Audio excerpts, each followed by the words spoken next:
a political arena often dominated by sound bites and sharp elbows, Rep. Jasmine Crockett has carved out a space of her own. Equal parts firebrand, tactician, and unapologetic truth-teller. But no one expected what happened last Friday during a heated hearing on Capitol Hill. Crockett was doing what she does best, dressing down political opponents with surgical precision and signature wit. The target this time was former Trump aide Kash Patel, called to testify before the House Oversight Committee. As Patel attempted to spin a narrative filled with deflection and half-truths, Crockett leaned into the microphone and cut through the fog. "Oh, I get it now," she said with a smirk. "You're not here to answer questions. You're here auditioning for the next Fox News segment." The room chuckled.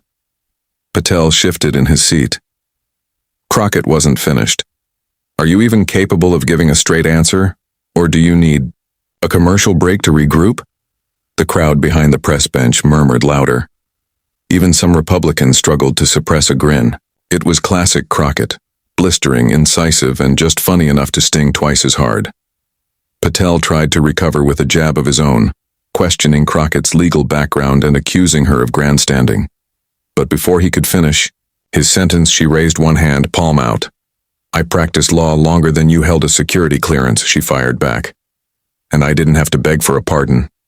The silence that followed was thunderous, as the gavel struck to restore order. Something even more unexpected occurred. From the back of the chamber, a tall, older man quietly rose to his feet. He said nothing. He didn't need to. It was Crockett's father. The moment felt almost choreographed in its drama. He didn't speak, didn't gesture, but his presence shifted the room. There was something profound in his quiet strength, a generational pride radiating from his posture alone. He wasn't there to defend her. She didn't need defending. He was there to bear witness. And in that moment, everyone understood something deeper was happening. Crockett's words weren't just rebuttals in a partisan skirmish. They were a declaration of legacy, of identity, of the power that comes when intelligence and integrity meet unapologetic courage. The story ricocheted across social media within hours. Clips of the exchange were shared with hashtags like #Crockett vs. Patel and #McDropMoment. But what resonated most wasn't the verbal smackdown. It was that silent, dignified rise. People speculated. Was it a silent gesture of approval? A father's way of saying, "That's my daughter"? Those close to the Congresswoman later confirmed he hadn't planned to stand. He simply felt moved in that instant, a reflex born of pride too powerful to remain seated. This wasn't the first time Crockett had faced off against political heavyweights and held her own, but it may have been the first time the world saw the fuller picture, not just the fighter at the mic, but the roots from which she came. Crockett's career has always been about more than sharp exchanges. She's a champion of civil rights, voting access, and judicial reform. Her legal background gives her arguments weight. Her personality gives them wings. And her story, unfolding in moments like these, gives them soul. As the hearing resumed, and Patel stumbled through his remaining testimony, the image of her father standing lingered. It wasn't televised. It wasn't captured in HD. But for those who saw it, it was unforgettable. Sometimes, the loudest moment in a room full of noise is the one where no one says a word. As the hearing trudged forward, the energy had shifted. The verbal fireworks that usually dominate these proceedings gave way to a new kind of stillness. Lawmakers on both sides of the aisle exchanged quiet glances. Kash Patel, once combative, now seemed unusually restrained. Perhaps he realized what many others in the room had. He hadn't just lost a debate, he'd been outclassed. Jasmine Crockett, unfazed, sat with a quiet confidence. She had done what she came to do, not just as a representative, but as a daughter, a lawyer, and a woman whose voice carried more than just words. It carried legacy. Her father slowly sat down again, but the power of his gesture rippled outward. It wasn't performative, it wasn't for cameras. It was the type of moment that echoes through generations, intimate, resolute, and defiantly proud. After the hearing, reporters swarmed Crockett as she exited the chamber, peppering her with questions about the exchange. She smiled politely, sidestepping the media frenzy with grace. When asked directly about her father's quiet stand, she finally paused. "That's who raised me," she said simply. "He doesn't talk much, but when he moves, it matters." The clip went viral within hours.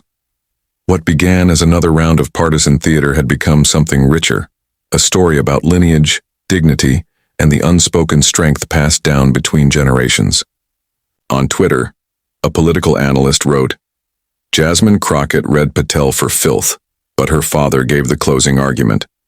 In the days that followed, think pieces emerged praising Crockett's rhetorical skill, but also acknowledging how rare and moving it is to see a black father's pride captured so simply in a space not always welcoming of that narrative. In a political culture often obsessed with dominance, Crockett's moment reminded many that power is not always loud, and that sometimes history is made not by the shouted word, but by the silence that follows it. There are few constants in Washington. Moments come and go, scandals rise and fall, and headlines are quickly replaced. But every once in a while something breaks through the noise, not because it was shouted, but because it spoke to something deeper.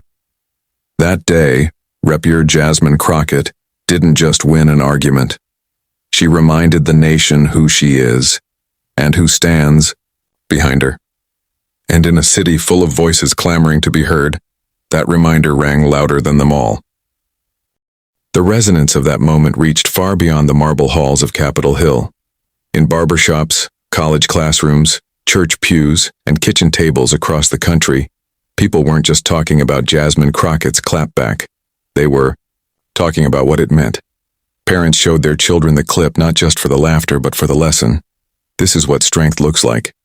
This is what it means to carry yourself with pride, to speak truth with precision, and to be backed not by noise but by values passed down through generations. Crockett's moment was now more than viral. It was emblematic.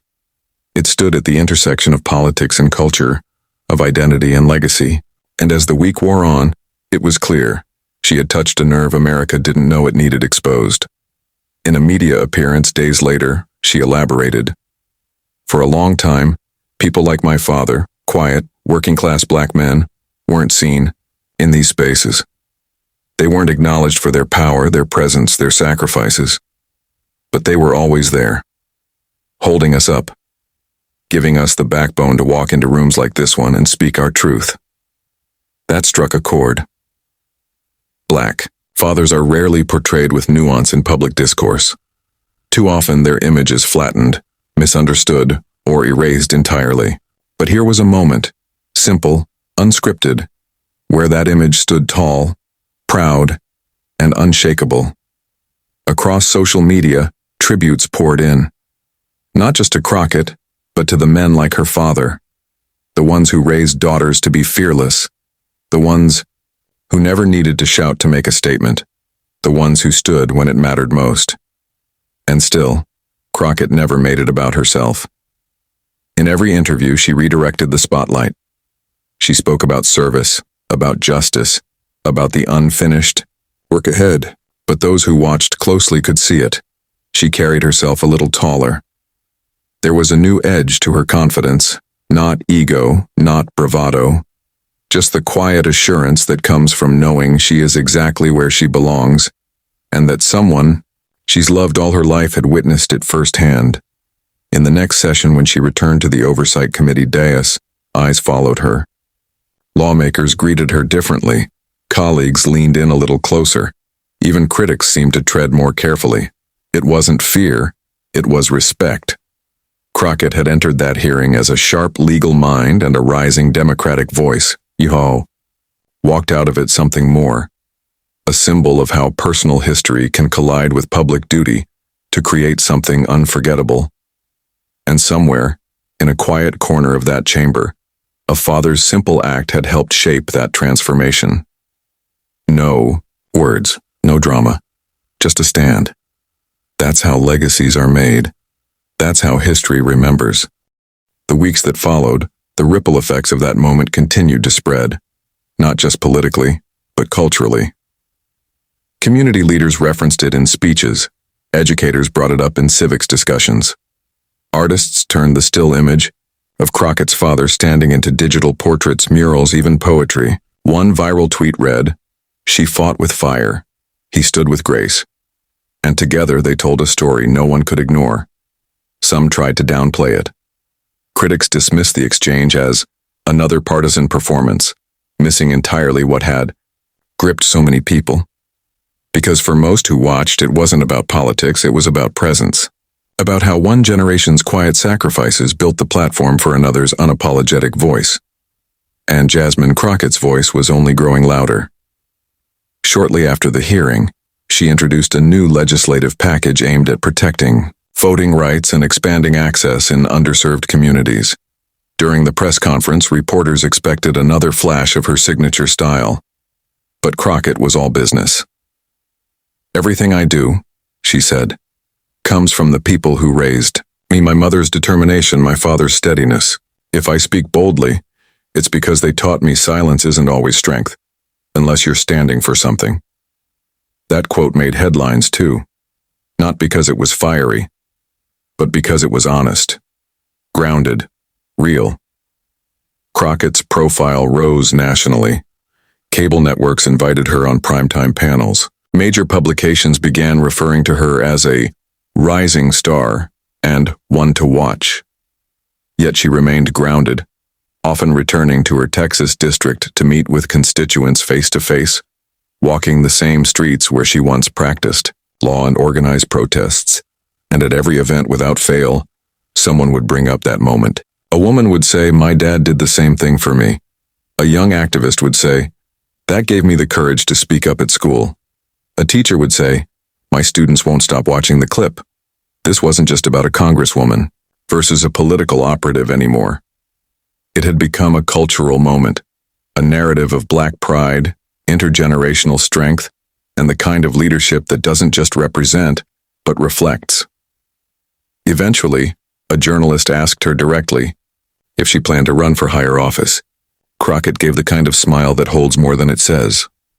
"I plan to keep showing up. Wherever my voice is needed, and wherever my people need to see someone stand for them." And perhaps that's what made the moment so enduring. Not the sharpness of her words or even the silence of her father's rise, but the truth embedded in both. That change doesn't always come with a bang. Sometimes it comes quietly. A slow rise, a knowing glance, a stand taken, not for attention, but for pride, for legacy. And as long as Jasmine Crockett keeps speaking, there's no doubt her father, and countless others like him, will be standing right behind her. The Crockett moment, as it began to be called in both political circles and online spaces, soon transcended even its origin. Op-eds began drawing parallels between that day in Congress and the broader historical arc of Black resilience in America. From the stoic strength of elders in the civil rights era to the fiery urgency of today's new generation of leaders.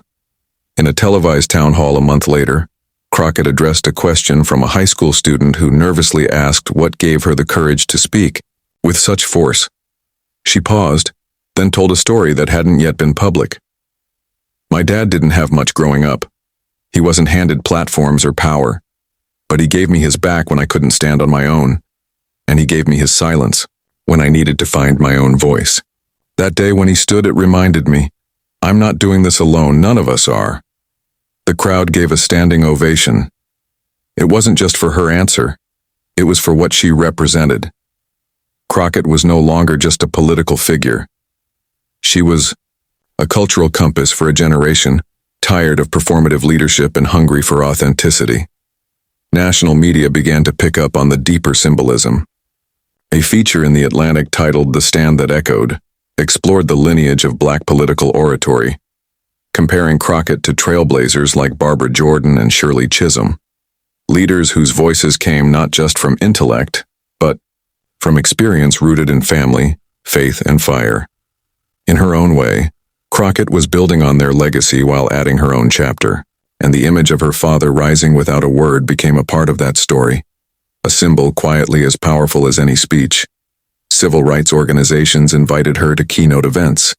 Universities requested her as commencement speaker. But Crockett remained focused. The goal was never to go viral, she told a crowd at Howard University. The goal was, and still is, justice. Still, the weight of that moment never left her. In an interview with NPR, she confessed, "I didn't see him stand until after the hearing. I was so in the zone, but when I watched the footage, it hit me hard. That was my whole life rising behind me. Every sacrifice, every lesson, everything," he never said but always showed. When asked what her father thought about the attention, she laughed. "He told me I was just getting a cramp in my legs. Don't make it deep." But it was deep, because in that silent gesture, millions of people saw themselves, their parents, their dreams, their struggles to be seen and heard in rooms not built for them. The Crockett moment became shorthand for that rare alchemy when identity, purpose, and truth align. And in the halls of Congress, where headlines fade and egos swell, that moment continued to whisper. Through every fiery speech she gave, every bill she pushed, and every young voice she inspired. Because Jasmine Crockett didn't just speak up that day. She inherited a history, honored it, and then made it her own. And behind her, as always, was the man who never needed to say a word, because his daughter was saying everything. In the months that followed, the resonance of the stand only grew deeper. Jasmine Crockett's office began receiving letters, not the usual policy requests or political complaints, but handwritten notes from fathers and daughters around the country. One, written in neat cursive from Birmingham, Alabama, read, "My daughter's in law school now. She watched you that day. I watched her watching you. You reminded her of her power. You reminded me of mine. Thank you." Another came from a young girl in Oakland, just 13 years old. "My dad doesn't say much, he works a lot, but when he saw your dad stand, he cried. I never saw him cry before. I want to be like you." Crockett kept a box of those letters in her office right next to her Texas State bar certificate and a photo of her family. In interviews, she rarely mentioned them, but in quiet moments, aides noticed her thumbing through the stack, reading, sometimes tearing up, then putting them back without a word. Her father, meanwhile, remained true to form, humble, quiet, and fiercely protective. He rarely gave interviews, declining multiple requests from media outlets hungry for a profile. But in a rare moment during a hometown visit to Dallas, a local journalist caught him outside a community center and asked what he thought of the national spotlight. He smiled, eyes crinkling behind his glasses. "I didn't do anything but stand up," he said. "That's her stage now." But by then, everyone knew the truth. That simple stand had become a symbol of everything so many Americans longed for: dignity, grace, generational strength, and the quiet force of love that doesn't need permission to be powerful. Crockett carried that force with her to every committee hearing, every policy meeting, every vote. But it wasn't just the fire of her voice that defined her now. It was the echo behind it. An echo that reminded her, even when the room gets loud, whose daughter she is. Eventually, when asked by a journalist how she'd want this moment remembered, not just the viral exchange but the legacy of it all, she paused, then answered, with care. "I want people to remember that leadership isn't just speaking loudly. It's knowing when to listen. It's remembering who stood for you before anyone knew your name. I didn't get here alone. None of us do. And if I leave anything behind, I hope it's that. Stand for someone, even if no one's watching." And with that, she left the interview, heading down the steps of the Capitol, flanked by aides, staffers, and flashing cameras. But the real image, the one burned into memory, was still that one from months earlier. A daughter lighting up the room, and a father, silent and strong, rising in the back to say more than words ever could. The world saw a mic drop, but what it witnessed was a torch passed. As that torch passed, it ignited something far bigger than anyone had anticipated. In cities like Detroit, Atlanta, and Baltimore, grassroots organizers began hosting stand-up town halls, inspired by the Crockett moment. These events invited fathers and daughters to speak, not about politics but about presence, legacy, and the invisible thread that binds generations. In schools, educators use the clip as a prompt for essays. Who stands behind you and who will you stand for? Students, many of whom had never seen their own lives reflected in political discourse, found their voices through hers. Even in Congress, something shifted. Colleagues on both sides of the aisle began approaching Crockett with more deference. Some of her most vocal critics now debated her with a different tone, not out of fear, but out of respect for the clarity and conviction she brought. The kind that doesn't just fill a room but anchors it. And she used that anchor well. With a renewed platform and increased media exposure, Crockett pushed through a legislative initiative focused on supporting first-generation college students and funding mentorship programs for young women of color entering law and public service.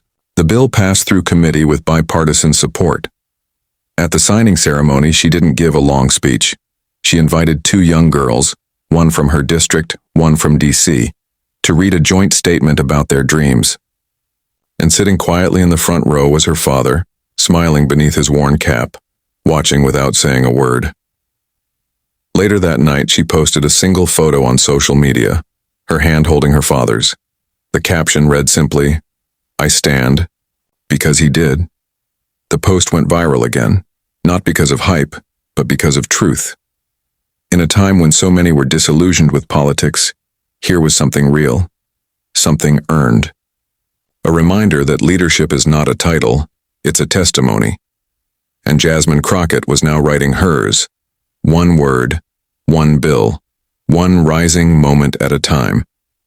She often said the moment didn't belong to her, that it belonged to every daughter who had ever been doubted, and every father who had quietly held her up.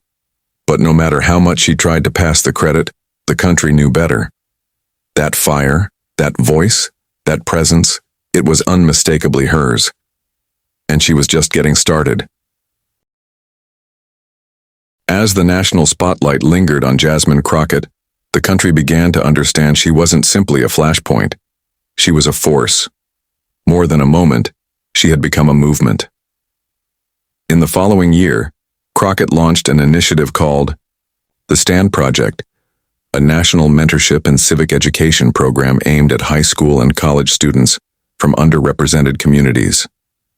The goal was simple but powerful: to equip the next generation with the tools to lead, not just in politics but in their communities, careers, and families. The inaugural event was held in Houston, and it drew thousands. Young people lined up around the block. Inside, Crockett spoke with the same fire she had become known for. But now her words were more focused, more deliberate. Less about the clapback, more about the comeback. "You don't need to scream to be heard," she told the crowd. "You just need to speak from where it matters. Speak from your history, from your roots, from the ones who stood for you before you knew how to stand for yourself." The crowd erupted, and somewhere near the front, her father stood again. This time not alone, but alongside hundreds of other fathers, mentors, grandfathers, and brothers who had been invited as honored guests. Their presence formed a living wall behind the young women who were stepping up to the mic, sharing their dreams, fears, and bold declarations of who they intended to become. National media covered it. Legacy outlets gave it glowing praise. But the real impact wasn't in the headlines, it was in the quiet confidence it sparked in the youth who attended. Crockett was no longer just a viral voice. She was a builder of platforms, an architect of futures. Back in Washington, her influence only deepened. She was appointed to lead a bipartisan task force on civic literacy. Major political figures, some of whom had once dismissed her, now sought her counsel. She remained unapologetic, grounded, and determined. "I didn't come to D.C. to be quiet," she said in one now famous speech on the House floor. "I came to be the kind of woman my father stood up for, and the kind of leader our children can stand behind." The chamber fell silent, not out of decorum, but out of something rare in American politics: reverence. By now, people had stopped asking if she'd run for higher office. They'd started asking when. And while she never confirmed anything, the conviction in her step suggested that history wasn't done with her, not by a long shot. And neither was her story, because no matter how far she rose, she always came back to that moment, That simple, quiet rise. That unspoken declaration of faith between father and daughter. It didn't come with applause. It didn't ask for recognition, but it reverberated. Through a hearing room, through a nation, through generations, and even as the world kept turning, as news cycles shifted and headlines changed, one truth remained. Jasmine Crockett stood tall, because, once in a room full of noise, her father stood first. As the Stand Project expanded to cities across the nation, its impact became undeniable. Civic centers filled with fathers and daughters, educators and students, mentors and mentees, people from every walk of life coming together under one shared truth, that behind every powerful voice is often a quiet figure who nurtured it. Documentaries were pitched, publishers reached out, universities began offering case studies on the moment that had become a cultural and political turning point. One Ivy League political science professor called it a masterclass in embodied leadership and generational transmission of power. But Crockett didn't chase the praise. She stayed rooted in her mission. At a community roundtable in Charlotte, a teenage girl stood to ask her a question. "What if no one's ever stood for you?" she asked, her voice barely above a whisper. Crockett locked eyes with her. The room quieted. "Then you start with yourself," she said. "You stand first.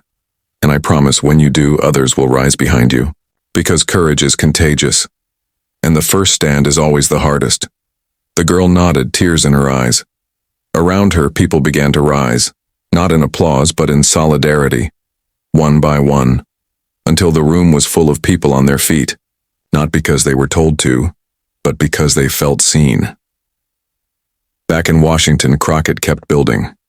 Her legislation began gaining momentum, her committee work sharpened, and her name kept surfacing in the background of conversations once reserved for the most seasoned figures in national leadership. "She's not just a politician," one strategist told a reporter. "She's a reckoning." Her rise wasn't without resistance. Critics accused her of theatrical politics. Others tried to downplay her qualifications, to frame her strength as style over substance. But Crockett didn't flinch. Every attack only seemed to refine her edge, deepen her clarity, and widen her reach. And always, always, she spoke not just for herself, but for the unseen and unheard, for the girl who hadn't yet found her voice, for the father who never got to see his daughter make it, for the millions whose legacies were often erased before they could be written. In a televised speech marking 1 year since that now iconic hearing, Crockett stood alone at the podium. The chamber was hushed. "This past year," she began, "I've been called fierce, loud, even dangerous. But what I really am is loved. I'm the product of a father's quiet pride and a mother's relentless faith. I didn't rise alone. I was lifted." A pause. "And now it's my turn to lift others." The applause rolled in slowly, then built into a standing ovation. And for a brief moment just above the noise, the world remembered again what started it all. Not a headline, not a tweet, not a clapback, but a man who stood without a word. Because his daughter was finally being heard, and she still is, and she still. Jasmine Crockett stood at the center of the room, her presence electric. The gathering had been formal up to this point, an evening of speeches, firm handshakes, and tight smiles. But as the crowd settled into their seats after dinner, the tone shifted. Crockett, known for her unapologetic sharpness and disarming wit, took the mic with a glint in her eye. "I hear Kash Patel's still trying to convince folks he's got credibility," she said, voice even and rich with sarcasm.